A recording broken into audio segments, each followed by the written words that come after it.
ఆలయాల అభివృద్ధికి రాష్ట్ర ప్రభుత్వం చిత్తశుద్ధితో పనిచేస్తుందని ప్రభుత్వ సలహాదారు సుదర్శన్ రెడ్డి తెలిపారు. ఈ నెల 6వ తేదీన ముఖ్యమంత్రి రేవంత్ రెడ్డి బాసర పర్యటన సందర్భంగా జిల్లా కలెక్టర్ అభిలాష్ అభినవ్ రాష్ట్ర ఉర్దూ అకాడమీ చైర్మన్ తాహిర్ బిన్ హందన్తో కలిసి బాసరలో ఏర్పాట్లను పరిశీలించారు. ముందుగా బాసరకు చేరుకున్న ప్రభుత్వ సలహాదారు తదితరులకు కలెక్టర్ అభిలాష్ అభినవ్ పూల మొక్కలు అందించి స్వాగతం పలికారు. దేవాలయంలో ప్రత్యేక పూజలు చేసి ముఖ్యమంత్రి ఆలయంలో పూజలు నిర్వహించే ప్రాంతం, అభివృద్ధి పనులకు శంకుస్థాపన చేసే ప్రాంతాలు పరిశీలించారు. ఏర్పాట్లపై అధికారులకు పలు కీలక సూచనలు చేశారు.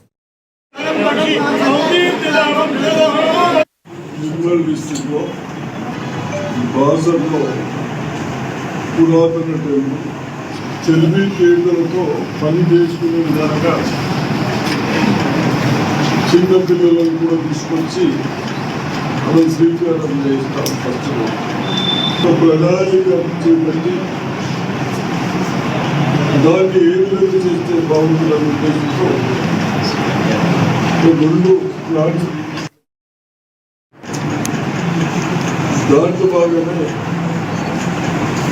All sides roads, 3 sides road ఉన్న విధంగా రోడ్స్ విడతూ ఉన్నట్టు, గుడిలో ఎక్కడ కూడా ఏం లేకుండా అంటే బాగుంటున్నట్టు, షాపులు కూడా అవన్నీ లేకుండా ప్రశాంతంగా ఉన్నట్టు